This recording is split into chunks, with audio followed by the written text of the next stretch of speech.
How's it going, guys? Welcome back to another episode of Road to National Master, and this is round two of the tournament. And we're sitting very pretty on 1 out of 1, so we've played one game so far and we've won it, so got to be feeling good about that. And going into round two, we're playing against an 1888, and this is someone who I've never played before, but I know him and I know that he's qualified for the State Championship, which is this tournament but last year, so a good player. Definitely a strong player here. And I was looking through his games and I saw that against my normal setup, he's gonna play something strange. And I've never played against something that he plays. Like, okay, if he plays knight f3, because I've got the black pieces this game, and I go knight f6, c4. If I play what I'd typically play and go g6, he was gonna play this b4 move, and that this grabs a lot of space and frees up his bishop to go onto b2 straight away. And you know what? I didn't want to get into all of this. So what happened is, for this game, I had some special prep planned out. So I know he wants to play b4 on the third move. So to avoid this, I play c5 this time, which is something I've never played as well on the board, but it gets into positions which I'm familiar with. So this is just kind of like my idea here. And check out what happens now. So, okay, c5, stopping b4. Now if you go b4, you just lose a pawn, and black can easily hang onto the pawn, I think. So you have to go something else. So he goes d4, which is very standard in these positions. And now I follow with c takes, knight c6.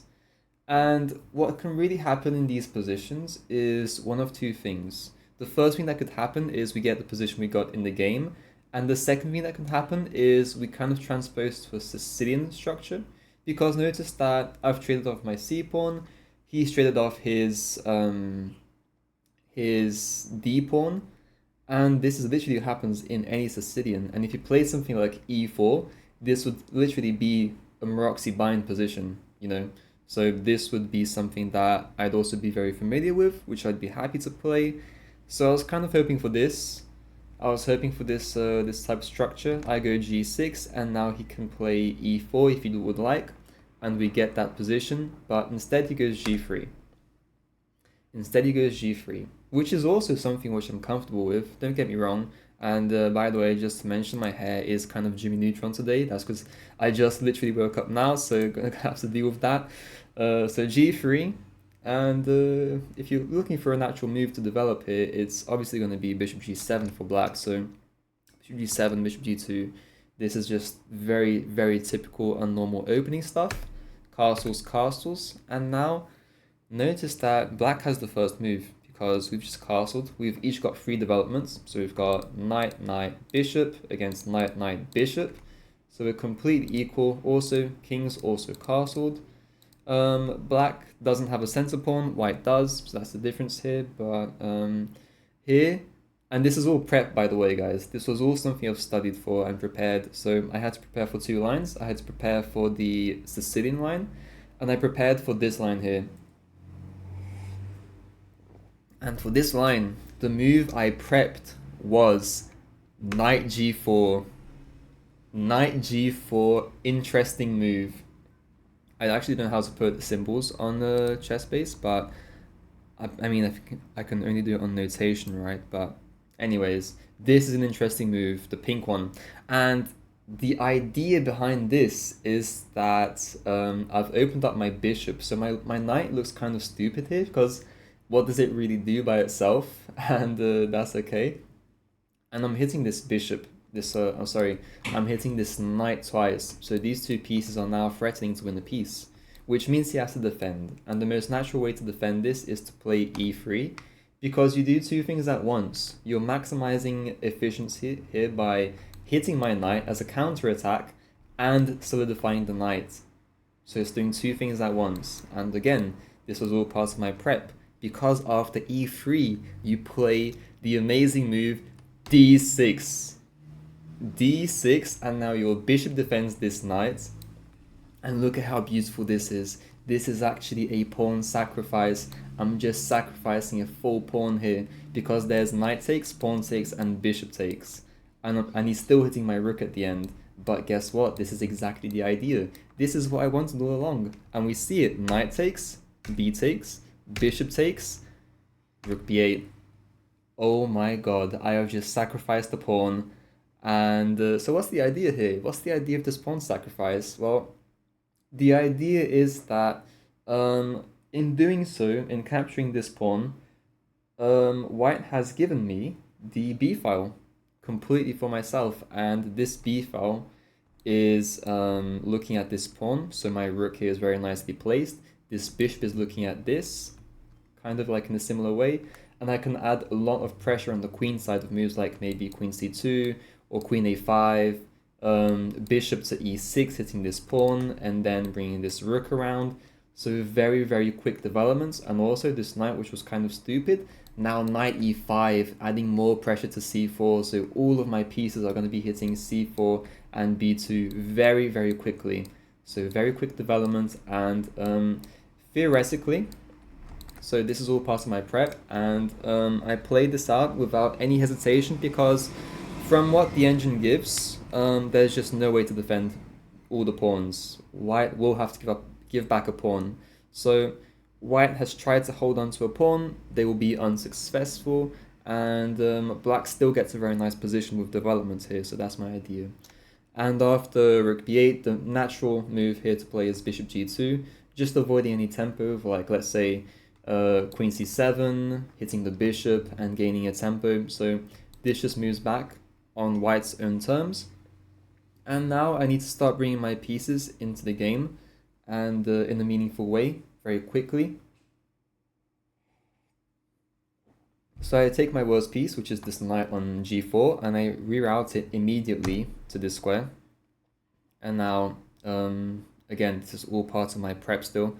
Knight e5, you have to defend the pawn. Queen a4 defends the pawn, and now the final move of my prep. So this has been 13 moves of prep, guys. It's nothing to take lightly, okay? 13 moves is a hell of a lot. And then I play queen d7 here. What? You're down a pawn? You're queen trading? What's this?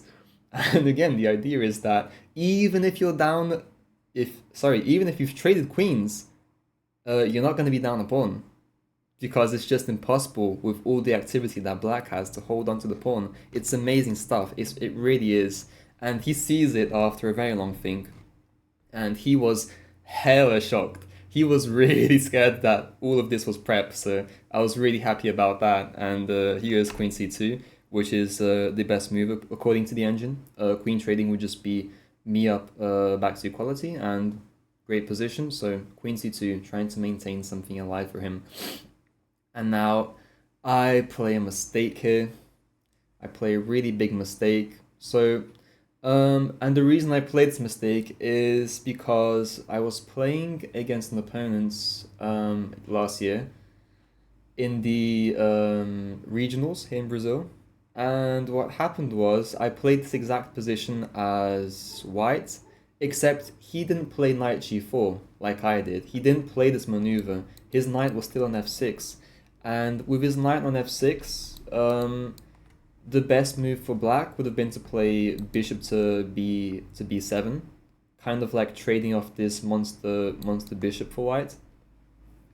And yeah, that's like, I just played it instantly because I remembered this move from that game, but turns out this was not a good move in this position. So this was actually in precision, and if I'm not mistaken, almost all of my advantage goes down the drain. Let me just check with a computer here.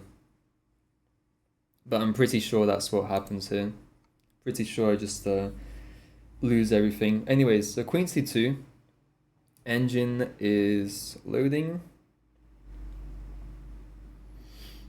And while the engine loads, let's just look at what would be the better move. It would be to play bishop a6, which is very natural here, because if you play bishop a6, you're adding a second attacker to the pawn. This just makes a lot of sense. And okay, actually no. Actually, no. So the best move here for the black pieces would be just take on c4. Just take on c4. Cash in your pawn, you've regained your pawn, and play from there. Your knight will not be under any fire whatsoever. Like if they play b3, stuff like that, you can just move back and you're completely fine. So this would actually be just a very natural, easy move to play. Knight takes c4. b3 would be the best move here for white, but again, nothing gained. Knight back to e5, and then we've got a lot of ideas to play for. So yeah, knight takes would be best. Bishop a6 is also an idea, but then maybe some ideas of b3 can arise, and it's not really clear how we're gonna get back our pawn. So bishop b7 is the second best engine move because it's kind of forcing a trade here. And he plays e4, which isn't really the most precise, and it kind of kills his bishop in a way. And it also gives me this very nice d4 square. So, I mean, also, like, even more on top of that, he's moved the pawn twice. So basically 1, 2. And you could say that this would be okay in a closed position, but this isn't really a closed position because in closed positions, it's a lot more of a strategic game and about like routing your pieces to the best squares and trying to break through. And that can mean that you can afford to be behind in a few developments. It's okay. But in open positions like these, well, the side with more developments will benefit the most. And so, okay, he's played e4, and I feel it's finally time to cash in and play knight takes c4, which I do. He goes ahead with b3, which we've discussed already. Knight e5, bishop to b2. Oops. Yeah, bishop b2 is just a very natural move. He's wanted to play it ever since the first 3 moves because this is what he plays with the white pieces. And then rook fc8, again, natural developments, followed by queen to d2. So at this point, it's really me that has to come up with a plan. And I come up with this plan that simply doesn't work, unfortunately. It looks super good, and yeah, I mean, it's incredible that it doesn't work, basically. And there's just one move that I missed, one move that I missed that ruined my whole plan. It's funny because the engine here says the best move would be to play something like queen d8 or something, but I can't see queen d8 as being good because you're in such a dynamic position and there's so much going on. You can hear a truck outside my house, and it's actually stopping outside my house. Apparently they don't want me recording this video, so you guys are gonna have to deal with it. Hopefully you can still hear me and it's not... Okay, the truck's going by. It stopped again. Oh my god. I'm just gonna drink a sip of tea. Bye. Okay, so queen d2, and I need to come up with a plan here. So one thing I've noticed from this position is that the light squares are looking kind of suspicious here, right? Look at all these light squares. I mean, there's lots of light squares in the position here for white, which are kind of weak, you know? They're kind of weak sauce, to be honest. So my plan here consists of bishop a6, first and foremost, gaining a tempo on the rook. The rook has to move. The rook moves to the best square possible, which would be this c1 square, kind of like reinforcing the c3 knight and whatnot. And my idea was, I'm going to jump my knight into this square, right? And I was calculating different lines, like, let's say, rook fc1, rook f to d1, rook fd1 will actually be losing. So rook fc1 is the best move, and actually allowing knight d3 is the best move because here, white has an incredible resource here, just an incredible resource, which I saw, which is bishop f1. Bishop f1, creating this kind of pin here. And yeah, there's 2 pieces attacking my knight, so the knight will have to move here, or I reinforce it. There's no way to reinforce it, to be honest. Like, I can't play queen here. There's no way I could add another defender to support this knight. It's just not possible. So I'm gonna have to move the knight, whether I like it or not. And I was just calculating between 3 different options. So, well, actually 4 different options I could play. And this is really where I spent a lot of time as well, because if you have 4 different options and it's a critical moment of the game, you're gonna spend a lot of time. So all of the time I gained from the opening and through my prep went down the drain, and I was just spending hella time here. So I had knight takes rook, knight takes bishop, knight b4, and knight c5. These both have the same idea, and they both lead to the same position, basically. The idea here is that if I play one of these two moves, he's going to take me, and I'm going to take back. And that's going to be that. So, yeah, that's going to be that. So this is what happens. Yeah, and if you play something like knight takes rook, it doesn't work. If you play knight takes bishop, that also doesn't work. And we'll see that, okay, I just go back here. And the idea of this move, oh yeah, there was this move as well. And it's a tactical idea. The idea being that if you play this bishop takes move, then you're actually going to get hit by knight to g to f3 check. And I win the queen here, which would also lead to winning the game for certain. So knight e5, bishop back to g2, and I can really, what I can do is I can go back to d3 and we can draw this. So you can imagine, okay, I go back to d3, he goes back to f1, and this is just a draw. He told me after the game he was going to play for a draw if this happened. I didn't want to draw, and I kind of had to find a good move here.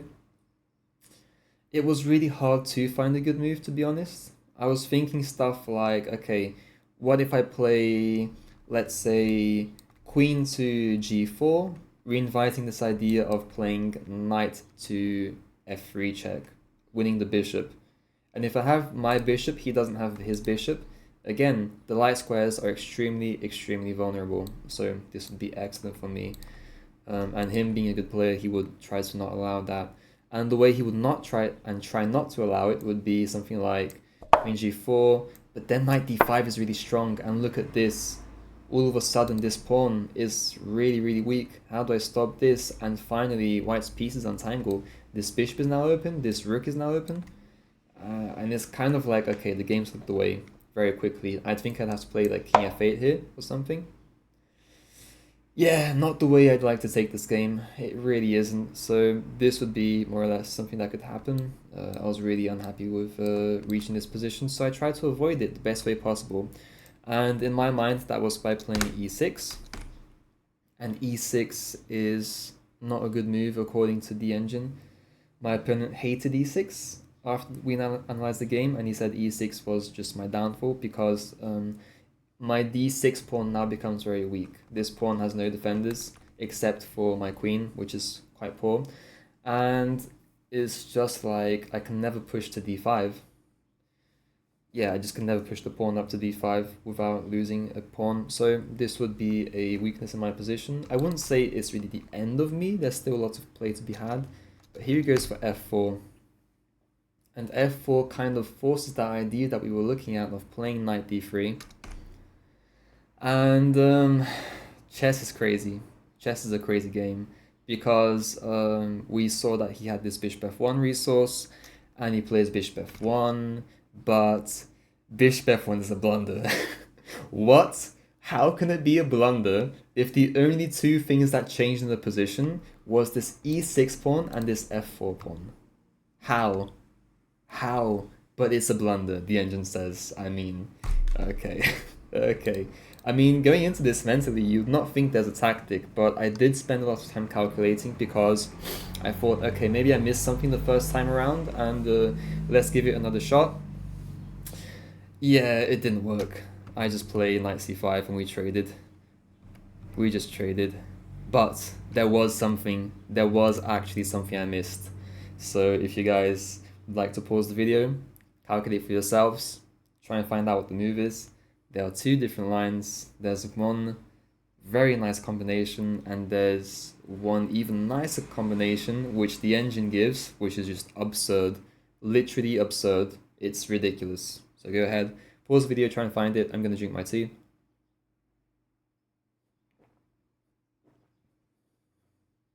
WT in chat. Okay, so the first line you could play would be to play knight takes the bishop. and this would be okay. I'm sorry guys, I didn't even show you what the problem with this before was. The problem with this is that if you play, okay, let's just say bishop takes here. Yeah, this would be the idea. Bishop takes a6, and then if we play like, let's go to this line actually. Let's go to knight takes rook first, and then we see bishop takes a6. If we play something like we just move the knight, then like let's just say knight takes on b3, hitting his queen. He can counterattack this by not moving his queen, but by capturing my rook. So now we're equal material, and then just yeah, he's attacking my queen, I'm attacking his queen, so it's going to be equal. There's no tactics involved, no material gain here. So this would be the idea. So going back to knight takes b2, bishop takes a6, and all of these ideas for white are going to be quite similar. And what I was calculating in my head was rook to c6, but after rook c6, bishop to b5, rook takes b5, knight takes b5.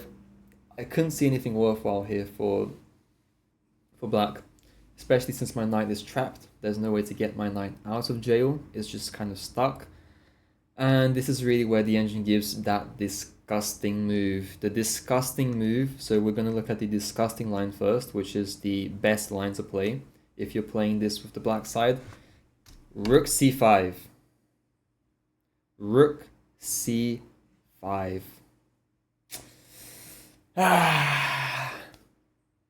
You guys know how disgusting this move is? If you take here, this is a mistake. And it's a mistake because of queen c6, and we have all this pressure. This knight is pinned, this bishop is hit, and there's no way to defend this knight another time. You can take away an attacker by playing e5, but after e5 we just take. And it looks like white kind of broke the pin, right? But it doesn't matter if you broke the pin because I'm hitting your bishop. It just doesn't matter. And so if you move the bishop away, what happens now, and this is like the real disgusting engine line, look at this move. Queen f3. That's the difference between the later position and this time we reached the knight d3 move. Queen f3. Absolutely disgusting, and we're threatening to just play take, and then we take the bishop at the end. So that's kind of like the idea. It's the bishop is only defended by the knight, which is quite poor because we can play rook takes knight. So you have to play something else.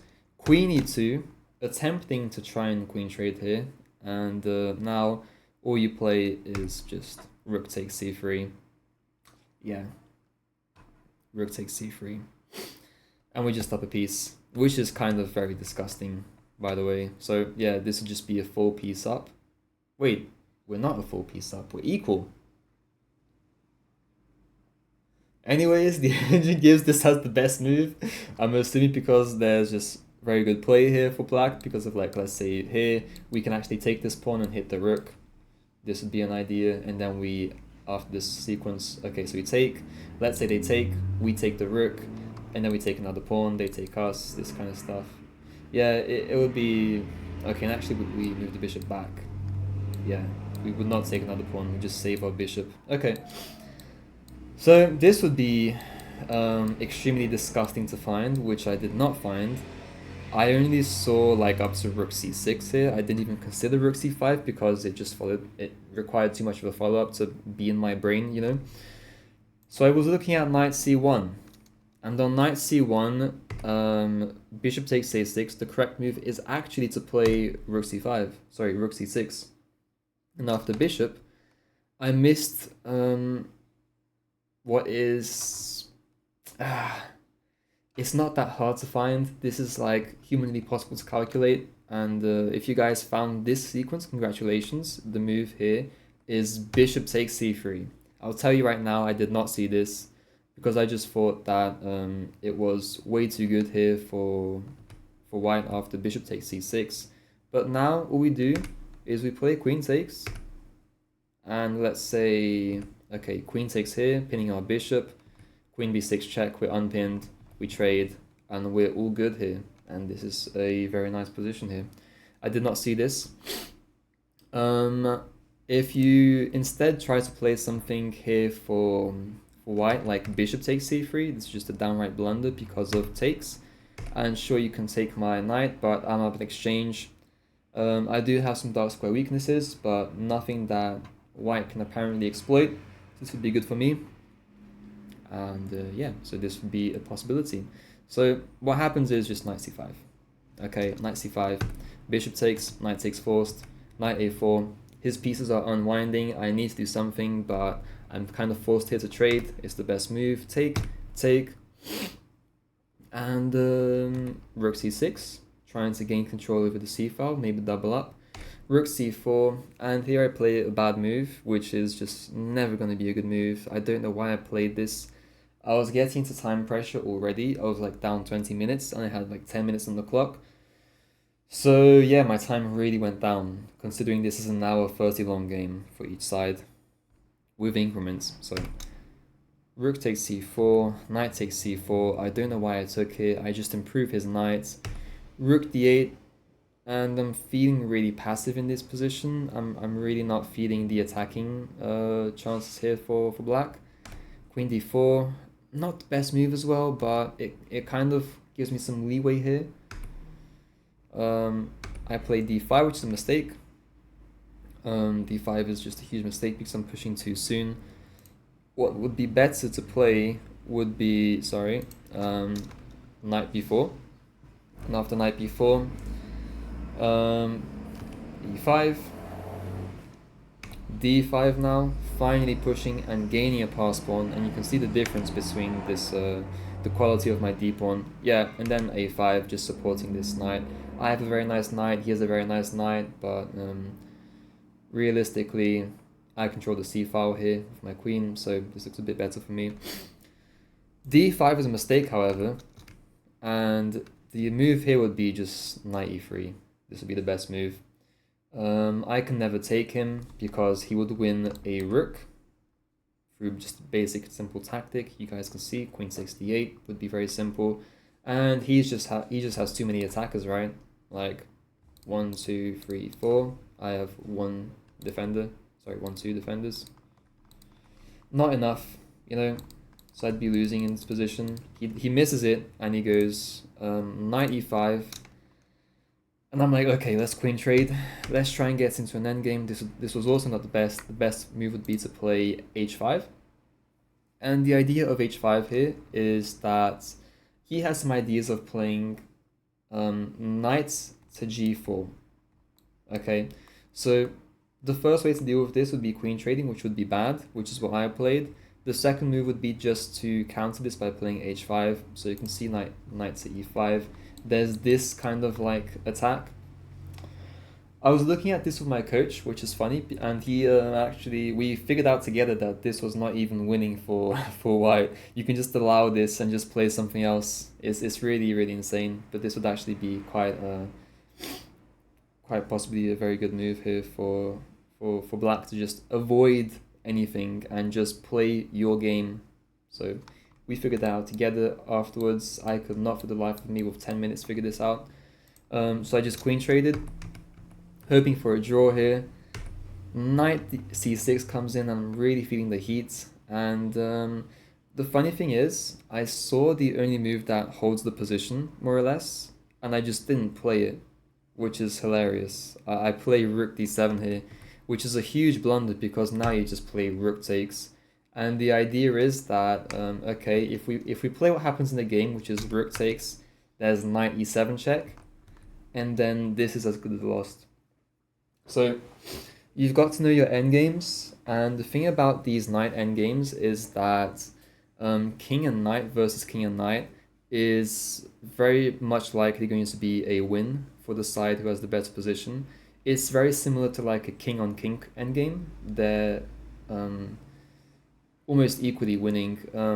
I think there's more of a chance of knight endgames to be drawn, but they're both either going to be super winning or super drawish. So yeah, and me being down a pawn, this is just a solid loss. There's no way to hold this.